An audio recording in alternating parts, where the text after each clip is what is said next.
Good morning and welcome to today's press conference. We have the Environment Commissioner, Jerry DeMarco, with us today.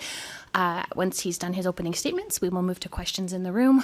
One question, one follow, and we will try to get through as many people as we can. So go ahead.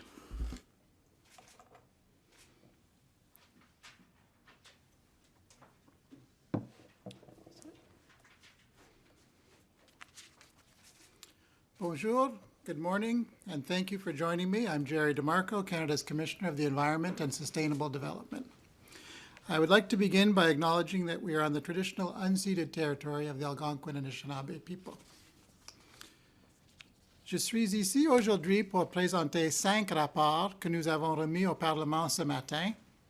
3 de ces rapports abordent la réduction des émissions de gaz à effet de serre qui s'impose d'urgence pour gérer la crise climatique mondiale. Les émissions au Canada sont plus élevées aujourd'hui que lorsque le pays et le monde se sont engagés pour la première fois à lutter contre le changement climatique il y a de cela plus de 30 ans. Targets and plans have come and gone, and Canada has yet to deliver on any. Meanwhile, the need to reverse the trend on Canada's greenhouse gas emissions has grown only more pressing. This is not my first time sounding the alarm, and I will continue to do so until Canada turns the tide. Our first audit focuses on the 2030 Emissions Reduction Plan developed by Environment and Climate Change Canada under the new Canadian Net Zero Emissions Accountability Act. While we were not required to begin reporting on the implementation of this plan until the end of 2024, given the urgent need for Canada to up its game in the fight against climate change, we decided to move more quickly. We found that the plan was insufficient to meet Canada's target to reduce emissions by 40 to 45% below the 2005 level by 2030. Selon ces projections les plus récentes, Environnement et Changement climatique Canada a indiqué que les mesures détaillées dans le plan entraîneraient une réduction des émissions de seulement 34% par rapport au niveau de 2005. Les mesures qui s'imposent pour atteindre l'objectif de 2030 n'ont pas obtenu la priorité des ministères ou ont été retardées. Nous avons constaté un manque de fiabilité et de transparence en ce qui concerne la modélisation économique et celle des émissions, ce qui a porté le gouvernement à avancer des hypothèses trop optimistes sur les réductions attendues, réparties entre des organisations fédérales multiples qui ne relèvent pas directement au ministre de l'Environnement et du Changement climatique. Le ministre n'a donc pas le pouvoir d'obliger les autres entités à atteindre l'objectif. On the positive side, measures in the plan such as carbon pricing and regulations have the potential for deep emission reductions if they are stringent enough and applied widely. The federal government can still reduce emissions and meet its 2030 target with drive, focus, and leadership. Implementing our recommendations would be a step in the right direction. Let's turn now to our report on departmental progress in implementing sustainable development strategies. We assessed the progress made by National Defence, Parks Canada, Fisheries and Oceans Canada, and the Canada Border Services Agency in meeting the target of converting 80% of the federal fleet to zero-emission vehicles by 2030. Together, these 4 organizations are responsible for most of the vehicles owned by the federal government. We found that the percentage of zero-emission vehicles across all 4 organizations was very low, ranging between 1% and 3% in 2022. À ce rythme, seulement 13% des véhicules fédéraux seront sans émissions d'ici 2030, ce qui est très loin de la cible de 80%.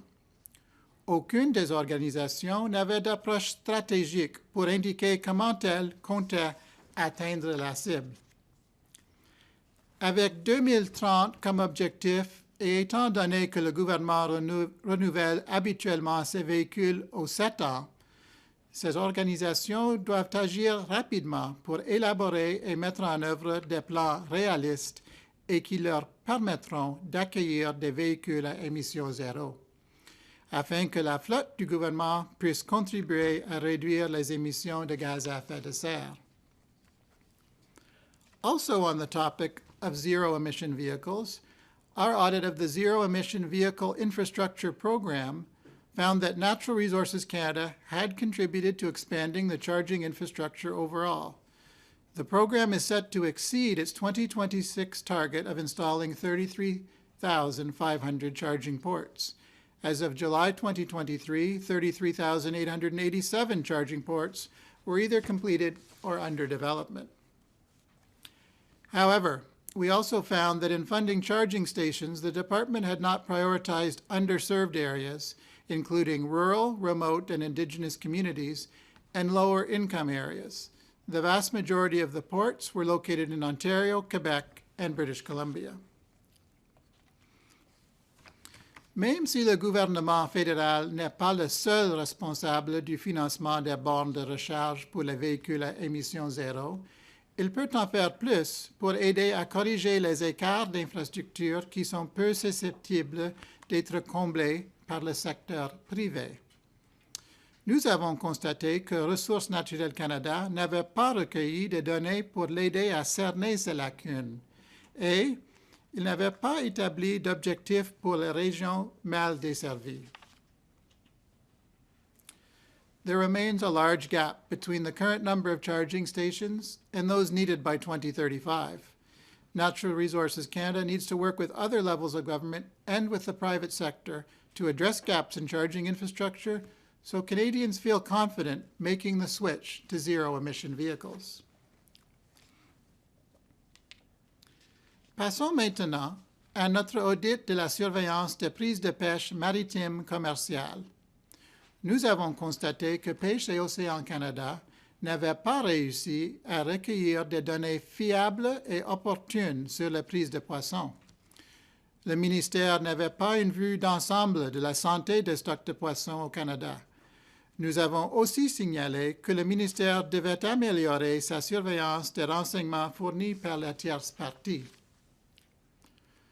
Nous avons constaté qu'un grand nombre des faiblesses que nous avions signalées il y a 7 ans lors de notre dernier audit de ce secteur posent toujours problème. Par exemple, le ministère a créé une politique de surveillance des pêches en réponse à une recommandation formulée dans notre rapport de 2017, mais nous avons constaté qu'il ne l'avait pas mise en œuvre et que cette politique n'était pas soutenue par des ressources ou un plan d'action. 7 years ago, we also flagged that Fisheries and Oceans Canada's information management systems needed to be modernized to support the collection of dependable and timely data. We found that progress in this area has been very slow. Fisheries and Oceans Canada has spent about $31 million to implement a system to provide ready access to data and integrate information across all of its regions. However, we found that the department's rollout of this new system is incomplete and that a full launch has been delayed by 10 years. Without dependable and timely data on fish being caught, Fisheries and Oceans Canada does not know whether commercial stocks are being overfished. The collapse of the Atlantic cod population in the 1990s, with its far-reaching economic and social impacts, has shown that it is far more expensive and difficult to recover depleted stocks than it is to keep them healthy in the first place. Ce matin, nous avons également publié le rapport annuel sur les pétitions en matière d'environnement. Les pétitions permettent à la population canadienne de soulever leurs préoccupations en matière d'environnement et de développement durable et d'obtenir des réponses des ministres responsables. En conclusion, je souhaite réitérer qu'il sera bientôt trop tard pour éviter les effets catastrophiques des changements climatiques. Les feux de forêt intenses, la fumée dans le ciel, les vagues de chaleur, les orages violents et les inondations sont de plus en plus graves et fréquents. Et ce sont les Canadiennes et Canadiens partout au pays qui en subissent les conséquences. Canada is the only G7 country that has not achieved any emission reduction since 1990. Taking meaningful action to reduce emissions is the most impactful thing Canada can do to play its part in addressing the global climate emergency. Solutions exist, such as renewing the government's fleet with zero-emission vehicles, or implementing effective fiscal and regulatory measures to reduce greenhouse gases. The problem is that available solutions are being implemented much too slowly. That needs to change now. Thank you. I am now ready to answer your questions. Merci. I'm assuming everyone wants a question, so we'll just go with that. We'll start with Marika Walsh from the Globe and Mail because she's closest to me. Hi, sir. Could you just clarify for Canadians? We hear over and over in the talking points from the federal government that Canada is on track to meet its emissions targets and that under the Liberal plan, it will, for the first time, meet its emissions targets. Why are you so certain that it will not? So what we're saying is the measures in the current plan are not sufficient to meet the target. Whether they will meet the target is a different question. If they implement our recommendations, impose additional measures not in the plan, then they can still have time to meet the target. But the plan as it stands now adds up in their own estimation to only 34%. The target is 40 to 45%. Thank you. And the government's plan in March 2022 was able to calculate a 36.4% reduction. And then it said very clearly that there were sort of unmodelable changes, for example, around public transportation use that would have closed the gap to 40%. Are you saying that there is no such thing as something that's unmodelable that will close that gap between the number that is in the plans and what Canada has said it will achieve? So they can close the gap. We and their own projections submitted to the United Nations see reductions of attributable to concrete measures that add up to 34%. Previously 36, but now down to 34. Bridging that gap with other initiatives is what is needed to meet the target. And they can't just have a hope to fill those in with assumptions and so on. They'll need measures that will actually fill that gap. And we're releasing this report early to help them course correct in order to meet the target, as opposed to coming in late and just explaining why they didn't meet another target. Sorry, Estelle, Radio Canada. Bonjour, j'aimerais vous poser une question concernant le rapport numéro 7. D'abord, pourquoi c'est peu probable que le gouvernement atteigne sa cible de 2030 pour les véhicules électriques? Pourquoi c'est peu probable? Parce que la cible est à 80%, et maintenant on a à peu près 3% en total, environ entre 1 et 3% pour la carte ministère qu'on a audité, qu'on a vérifié. Parce que les véhicules ont une vie de durée de 7 ans, ils ont besoin d'agir maintenant pour atteindre une cible de 2030. Ils ne peuvent pas laisser jusqu'à le dernier moment pour atteindre la cible. Ils peuvent faire ça, mais ils ont besoin de retirer beaucoup de véhicules qui sont encore utiles. Alors, on ne veut pas voir ça dans une manière inefficace. Alors, s'il agit maintenant et achète les véhicules, il peut atteindre la cible, mais ils ont besoin de changer de voie immédiatement. Deuxième question, donc, quelles devraient être les priorités du gouvernement pour atteindre ces cibles, ou du moins pour essayer de rattraper le plus rapidement et de manière plus efficace? Avec ce rapport sur la flotte? Oui. OK. Alors, ils ont besoin d'avoir des plans stratégiques pour chaque ministère et ils ont besoin comme j'avais dit il y a quelques moments, ils ont besoin de commencer à acheter les véhicules à zéro émission dès que maintenant, parce qu'ils vont avoir une vie de 7 ans, et aujourd'hui c'est 2023 et la cible est à 2030. Alors, un plan stratégique est commencer à acheter les véhicules dès que maintenant. Alex Ballingo, Toronto Star. Thank you very much. My understanding, and please correct me if I'm wrong, and maybe just explain this, the 34%, this is report 6, the 34% modeling, I guess, of the expected reductions. My understanding is that you've said that that's based on overly optimistic assumptions, and that there's holes even in the reliability of that projection. Can you walk us through the doubts you have about that and why you have them? Right. So the 34% is Environment Canada's own projection. We have not been able to verify the accuracy of that. We're just indicating what they believe their concrete measures add up to. So that's a problem right off the bat, that their own measures don't add up to 40%. But as I said before, they can add measures to try to bridge the gap.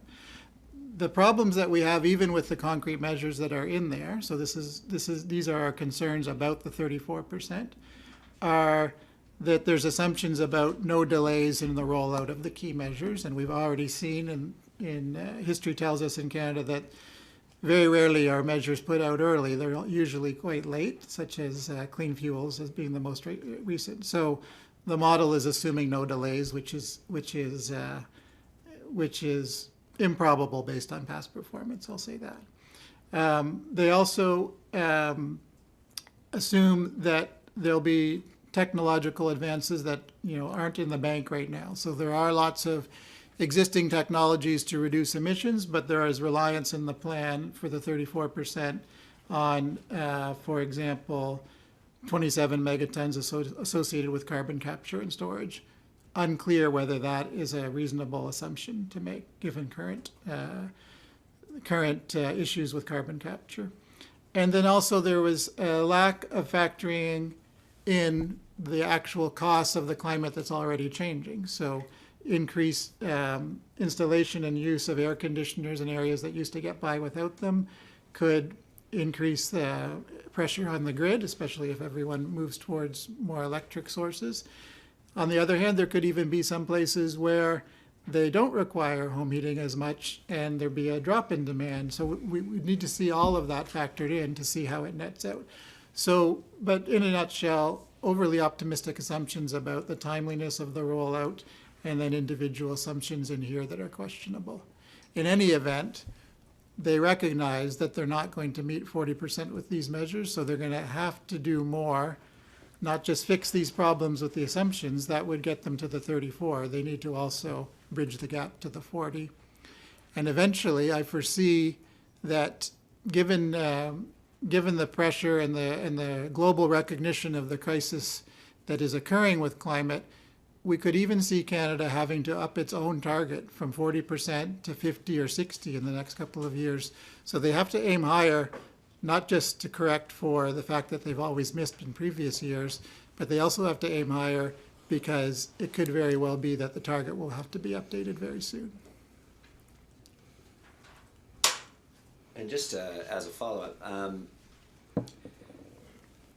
the report mentions one of the recommendations that they should prioritize sort of the beefiest measures to slash emissions and implement them first. I'm wondering if you have thoughts on what exactly they should kind of hit the gas pedal on in terms of prioritizing measures as they try and hit the target. Yeah, so there's lots of measures in the plan, and there are some good aspects of the plan. It's an improvement over previous ones. But one of the deficiencies we've identified is there isn't enough of a strategic focus and a timeliness focus on the big ticket items. So carbon pricing and a range of regulations are the two main areas where they're going to get most of the reductions, especially with regulations, because there's so many individual ones and they each go through their own consultation and development process. They have to prioritize those and get those rolling out faster than previously. And I've heard the ministers express the same frustration about the slow pace of developing and implementing regulations. regulations aren't a flip of a switch. Once they're adopted, there's often a phase-in period. It takes several years. So if the adoption is slowed down, then the actual return on the investment for the regulations is pushed into the future, putting in jeopardy the 2026 objective of 20% and the 2030 objective of 40%. Mélène Crête-Le Devoir. La presse. Non. Je voulais savoir justement, vous parlez que le fait que la réglementation prend beaucoup de temps là, à mettre en œuvre. Je me demandais, est-ce qu'on vous a donné des raisons pourquoi, par exemple, celles qui touchent l'industrie pétrolière et gazière ont été retardées à ce jour? Alors, ça, c'était le sujet d'un de nos rapports au printemps de cette année, notre rapport sur le règlement des émissions de gaz à effet de serre. Alors, ils ont des raisons et des excuses pour le fait qu'ils sont retardés avec ce règlement. Mais on sait que quand c'est quelque chose qui est vraiment une priorité pour le gouvernement peut agir de façon rapide. Alors, c'est vraiment une question de volonté et de prioritisation. Et bon, la tarification sur le carbone fait l'objet de tout un débat là, ces jours-ci à la Chambre des communes. Est-ce que vous pensez que l'exemption qui a été accordée pour le mazout est de nature à affaiblir cette mesure-là? Alors, ce débat et cette décision est arrivée après la conclusion de notre audit. Alors, on ne sait pas les effets de l'exemption. Les questions que je poserai pour la prochaine rapport, l'année prochaine, est-ce qu'ils ont fait l'analyse pour savoir s'il va diminuer leur chance à atteindre leur cible? Combien de pourcentage est-ce que l'effet va avoir? Est-ce que la décision et l'analyse étaient faites dans une manière qui a analysé l'égalité et les objectifs de développement durable en ce qui concerne la population vulnérable et tout ça. Alors, il y a beaucoup de questions. Est-ce qu'il va aussi avoir un effet sur le marché? Est-ce qu'il y a maintenant va avoir le secteur privé qui ne va pas avoir assez de confiance dans la tarification de carbone? Alors, j'aimerais voir s'ils ont fait toute cette analyse et ça, c'est quelque chose pour l'année prochaine. In English, if possible. Can you answer that in English? Yes, please. So the latest developments relating to heating oil happened after the close of our audit, obviously. So we did not audit that decision, and we have no documentation behind it in terms of analysis. What I'd like to have seen, and it may exist, it's something you can ask the department for, did they look at whether the decision would have an effect on diminishing the chances of reaching the target and by what percentage? Did they look at the effect of the measure and related measures on vulnerable populations in terms of making sure that no one is left behind according to the Sustainable Development Goals from an equity point of view? And thirdly, did they analyze and look at whether there was going to be any negative effect on the private sector in terms of carbon price signaling and the effect that has on investments in research and development and the adoption of new technologies? I might have added a bit more in English there, but rough translation. We'll go to Judy Trin from CTV News. Thank you. In regards to carbon pricing, you said that this is a key element of the environment policy. I was wondering, in terms of your assessment, what percentage of the government's goal to even its reduced target of 34% relies on adherence to the carbon pricing policy? Thank you. So they haven't reduced their target to 34%. They've just estimated that their current measures will get them to 34%. The target remains 40 to 45%. You and I would both like to know what their estimate of the portion of their target is going to be met by the carbon price. A big theme of this first report of ours under the Net Zero Act is that Environment Canada is not transparent enough with the calculation of how each measure is going to achieve its proportionate share of the overall target. So we've made several recommendations in here. Most agreed, although only a couple only partially agreed, and several of them get at the fact that not only our office, but Canadians need to know the work behind these numbers to say, okay, am I getting value for money for the outlay of the carbon levy, for example? What emissions are you reducing at the various price points that the carbon price is going to go through from $65 this year to $170 7 years from now? So I would like to know that as well. And because Canada doesn't have as transparent an approach as it should with respect to the modeling of emission reductions, I can't verify one way or another whether each of their component pieces, including signature pieces like carbon pricing and regulation, what degree they are going to play in adding up to the 40%, for example. Question, do you have a province-by-province breakdown at all in terms of how each province is doing in regards to some of these measures? And I'm thinking specifically about Quebec. Is it able to meet its level? Do you have a sense because it's opted out of carbon pricing, the carbon tax? So nobody can opt out of carbon pricing. They can either use the federal one or have their own. So Quebec does have a carbon price, but it's their own system rather than the federal one. If a province doesn't have one or doesn't have a good enough one, then the federal backstop kicks in. So there's carbon pricing everywhere, which is a good thing in terms of equal coverage. We didn't do a deep dive into the regions with respect to carbon pricing in this report because we did a full report on carbon pricing just over a year ago. And there we noted where there were gaps in provinces in terms of the provinces having systems that were not necessarily equivalent to the federal one. We'll be going back to that again in a few years, but because we did it so recently, we didn't do another deep dive into carbon pricing this year. Valerie Bain, Radio-Canada. Est-ce qu'il est trop tard pour atteindre les cibles que le Canada s'est fixées? Puis, vous l'avez mentionné d'entrée de jeu, c'est pas la première fois que vous constatez que le gouvernement canadien n'atteint pas ses cibles. C'est un peu le jour de la marmotte. Vous vous sentez comment par rapport à ça? Oui, alors il y a un degré de répétition, mais comme j'avais dit dans ma déclaration d'ouverture, je vais continuer à sonner l'alarme jusqu'à la journée qu'il atteigne une cible. Est-ce qu'il y a assez de temps pour atteindre la cible? Oui, c'est possible encore d'atteindre la cible de 2030, mais ils ont besoin de faire beaucoup mieux qu'ils ont fait pendant les derniers 30 ans.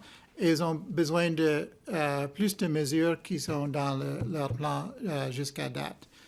S'ils mettent en œuvre nos recommandations et s'ils ajoutent des autres mesures, il y a assez de temps pour atteindre la cible. Ça va être un grand travail parce que le Canada a été aussi lent pendant 30 ans. Maintenant, ils ont 7 ans pour faire la majorité de réduction des émissions pour atteindre la cible de 2030 et à 2050 avec la carboneutralité. Est-ce que le problème, c'est pas le fait qu'avec les pétrolières, je rejoins un peu la question de ma collègue Mylène tout à l'heure, est-ce que le problème, c'est pas que les pétrolières, les cibles sont pas atteintes ou on laisse aller un peu dans ce domaine-là? Est-ce que c'est ce qui expliquerait en partie le fait qu'on n'atteindra pas nos cibles si on continue comme ça? Oui, alors il y a beaucoup de raisons pour le fait qu'on n'a pas atteint la cible jusqu'à date. Si on regarde de façon générale, on dirait une manque de leadership, une manque de coordination et tout ça, ça c'est dans notre rapport de 2021. En ce qui concerne le secteur, oui, on peut voir que même s'il y a des progrès avec le secteur d'électricité, avec les déchets, par exemple, depuis 1990 jusqu'à maintenant, les émissions ont augmenté beaucoup avec le secteur pétrolier et gazier, à peu près 80 à 90% depuis 1990 jusqu'à maintenant. Alors, le progrès dans les autres secteurs est compensé avec les problèmes avec le secteur de pétrolier et gazier et avec le transport aussi et aussi avec les bâtiments. Ces secteurs augmentent leurs émissions beaucoup. Et ça, c'est plus que le progrès dans les autres secteurs. Alors, le Canada a besoin de regarder à ces secteurs pour mieux atteindre leur cible. 80 à 90% avec l'augmentation avec le secteur pétrolier et gazier. Ça, c'est un grand partie de la problème au Canada. Davis Legree, iPolitics. Thanks very much. I just wanted to clarify or confirm something, because you mentioned that the measures included in the emissions reduction plan are insufficient, but you also point out that delays in implementing policies is a problem with this government as well. So do I have this right? You're saying not only is the federal government falling short on implementation, but it also lacks the necessary policy ambition. Is that fair to say? So their existing policies don't add up to 40%, so there's a gap there. And their history to date is that for the measures they do announce and adopt, they often take longer to implement than they were intending. And we actually have a full table. There's a full page in here indicating several important measures and the degree to which they were delayed. That's Exhibit 6.6. Yeah, my follow-up was actually about that table. It's a great table, or maybe a sad table, I don't know. But, you know, you give out the various reasons why each measure has been delayed. And when you ask Minister Guilbeault about the emissions cap or anything, he'll always say that there's no holdups, we're still consulting, we're still engaging. But this table would suggest that there's almost, to me, a systemic problem with these climate measures being implemented. And I'm wondering if you see it the same way. Is there some sort of cultural problem here? Yeah, I think I addressed this issue in French briefly earlier. When the government prioritizes something, things can happen quickly. So if they have the will to act like it's a crisis rather than just saying it's a crisis, then they can roll things out more quickly. There's no requirement, for example, that regulations on clean fuels should take 5 years to develop. We've seen the government speak about the climate emergency and speak about the climate crisis and the related biodiversity crisis, but we aren't seeing a commensurate rapid rollout of the measures to address those crises. Peter Masaru, Hill Times. We've seen now for many years governments in Canada talking about emissions reduction. We've seen now for several years the federal government starting to roll out emission reduction programs and policies. The annual numbers that we're seeing suggest that there's no downward trend yet at all in emissions. Why? So here's the trend from 1990, the original baseline year when the climate convention was adopted in 1992, to 2005, the current baseline year for our nationally determined contribution under the Paris Agreement, to now. So you'll see that the trend from 1990 to now is up. You see two very noticeable dips associated with the global financial crisis and the COVID pandemic. What we'd like to see is a consistent trend downward. It's interesting to note that Canada's interim target or interim objective for 2026, which is only 3 years from now, is only to get back to where we started in 1990. So that's how problematic Canada's record has been. Its next ambition is simply to get back to the starting line from when Canada and the world agreed to address climate change back in 1992. So there are a number of reasons, as I mentioned in French. If you break this down by sector into 7 or 8 sectors, as Canada does in the information made available by Environment Canada, you see an 88% increase in the oil and gas sector over this time. That drowns out progress made in the smaller sectors like electricity and so on. Because of that and other factors relating to transportation especially, as well as buildings, any progress made in all the other sectors is having no net positive impact because of these other sectors that are increasing their emissions to such a degree. So Canada does have to get a handle on the fact that it has allowed certain sectors to keep increasing their total emissions, even though their per unit productivity is becoming more efficient. So they're more efficient at polluting now, but the total amount has been going up. And that's true in both oil and gas and transportation. But if they don't get a handle on the total amount, there's no way of meeting their target, which is a total amount. It's not just about getting more efficient at polluting. It's about actually reducing the amount of greenhouse gases being emitted. And remember that global temperature is correlated with the actual concentration of gases in the atmosphere, amongst other things. So the fact that we've become more efficient at polluting doesn't help in terms of the ultimate climate crisis in terms of global temperature rise. The total amount of emissions needs to come down. Do you see any way that the government could meet its target if the carbon pricing, the federal carbon backstop was eliminated? Is there any way to meet the target if you don't use carbon pricing? There are lots of different ways of reducing emissions, lots of different policies and instruments, regulations, laws, and so on. It's up to the government to decide what is in its portfolio of measures. They happen to have 80 in this plan, plus another 37 coming, but there's no research to show that you can only reduce by choosing a selected measure or another. It's whether the measures are effective, whatever ones are chosen. We say you need to prioritize the measures, and you need to become much more transparent about the efficacy of those measures and report on it in a timely manner so that they can course correct. None of those things have happened in Canada over the last 30 years, and for that reason, Canada is the only country in the G7 whose emissions are higher now than in 1990 compared to the other countries. But what this also shows is that it is doable. Some of these places have quite different approaches to reducing emissions, but they've all managed some level of reduction since 1990.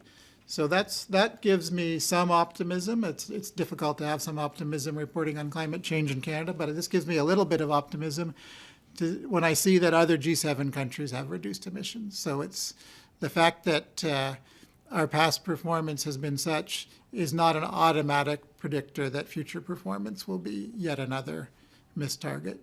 If the will is there and the measures are effective and implemented in a timely manner, it's possible. It's just a question of will. David Thurton, CBC News. Hi, Commissioner. If I'm quoting you correctly or paraphrasing you correctly, you're saying Canada is the only country in the G7 that hasn't reduced our emissions since 1990? Is that correct? Yes, so the blue on this graph are emissions since 1990. This is the origin line, 0. Canada is the only one that has not reduced emissions since 1990. So what do you make of, I guess, Minister Guilbeault, the Environment Minister, when he often says that Canada has the best emissions reduction in the G7 since 2015? What do you make of a statement like that? Yeah, so this is every year's data, right? And you can pick particular points, and especially if you include a section of COVID, which Environment Canada has been doing lately, to show drops. There have been drops and so on, but the fact remains is that we're much higher now than when we started in 1990. So we need to bring this curve down all the way to here, to the 2030 target, sure, there are periods of time where Canada's seen drops, but we're still, there's no doubt that we're higher now than we were in 1990, and we're unique amongst the G7 in that respect. I guess, so, I mean, what do you make of those comments? Do you think it masks the true reductions that are needed? Yeah, I mean, just looking at the last few years, you would expect to see some progress because there's more measures now than before. So this plan is better than previous plans in that it has key measures like carbon pricing and regulations, notwithstanding the problems of increased emissions in key sectors. So there are things that should be bearing fruit. What I said is that the items that are bearing fruit are being compensated more than on a one-to-one basis for the increase in overall emissions from oil and gas and transport and buildings as well.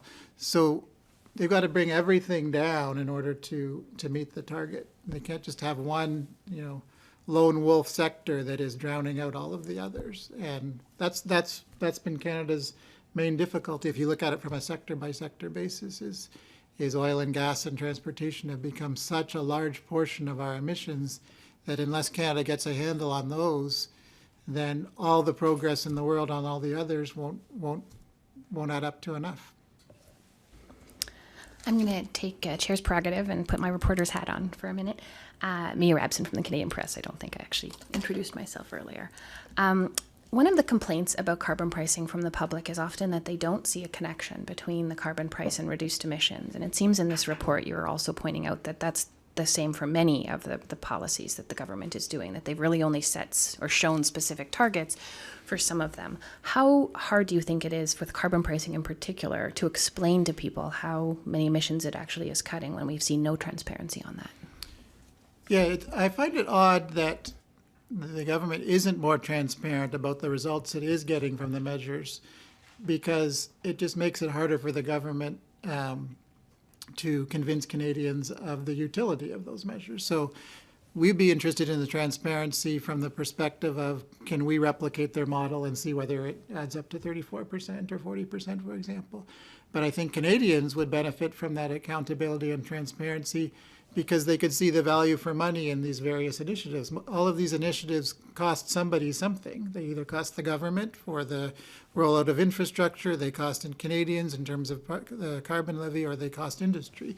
So why not show your work in terms of the federal government of what bang for the buck they're getting from each measure? And I know that there are interactions amongst measures, so you can't necessarily parse out every single one of these 80 measures to figure out the exact amount of reductions, but you can at least do a better job of counting it and communicating it to the public. So, economists agree that carbon pricing is an efficient way of bringing down emissions. That's well understood, and we note that in our report on carbon pricing from a couple of years ago. But what's efficient from an economics point of view also has to be palatable for the general public. And the federal government can certainly do itself a favor by becoming more transparent and coming clean about how much bang for the buck it's getting from all of its key initiatives. It doesn't have to go through all 80 and have a report on all 80, but for the key ones like carbon pricing and each of these key regulations, I'd like to be able to audit them one by one and be able to see whether they're actually achieving those reductions, but they're not transparent enough, even with us, let alone the Canadian public, about the work that goes into some of these numbers.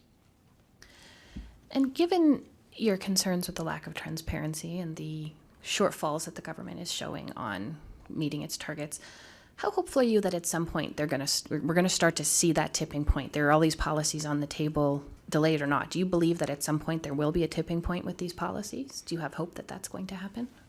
A tipping point in terms of the curve coming down?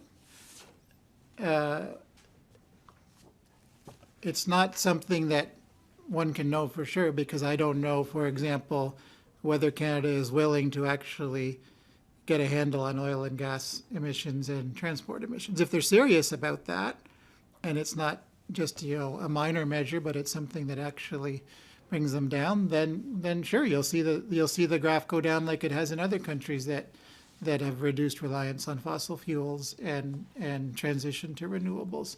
There's already lots of examples in Europe about that happening. So Canada can do it.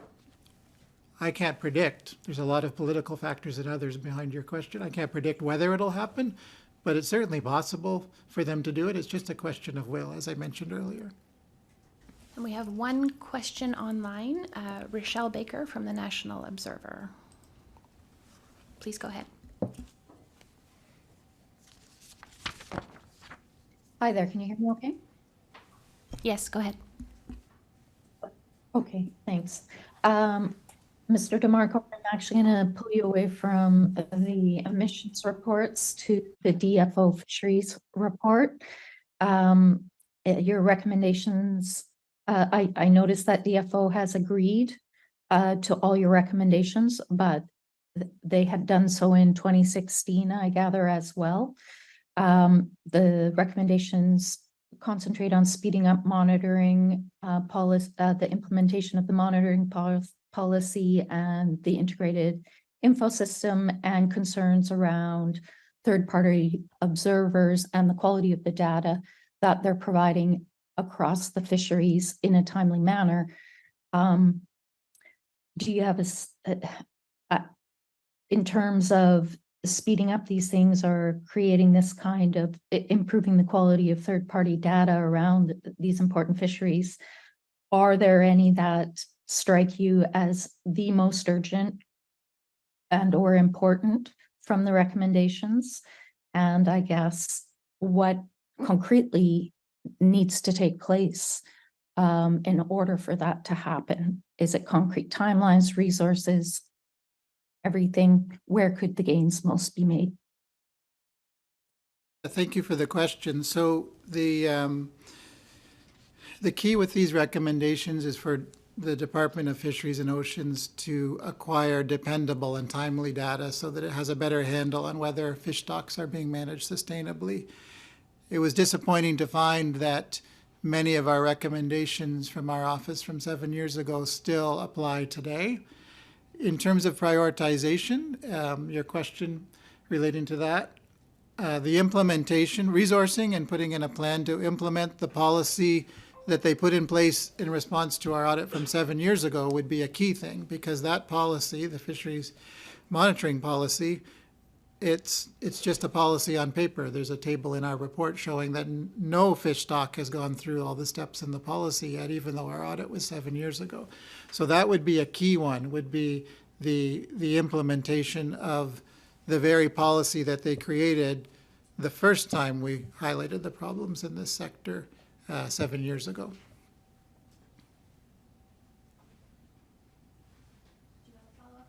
Rochelle? We have, okay. So we have a sense of timelines associated with emissions and when deadlines for when these things need to occur. Do you have a similar sort of a sense of when it's critical that DFO meet these objectives and what the potential consequences might be otherwise?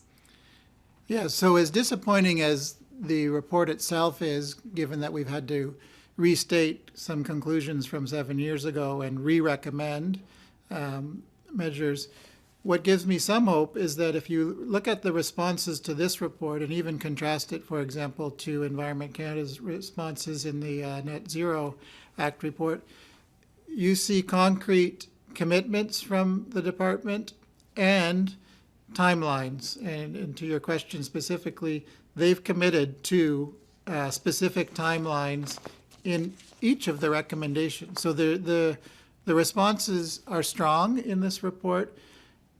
We won't just assume that means that good things will happen, because we wouldn't be issuing a report that was so similar to the one 7 years ago if just having a good response is enough. But I do express some optimism by the fact that the department has gone out of its way to provide concrete responses with timelines. And if those timelines are met, then by the time we audit this again, I expect we would have a better picture of whether, in fact, Canada is sustainably managing the fish stocks. We had hoped to be able to help answer that question in this audit, but the lines of inquiry led us to the path of just trying to help them fill the gaps in their information base so that eventually they'll have a better handle on the health of fish stocks. So this is all about tidying up their system for gathering information in order to make sustainable decisions regarding fisheries in the future.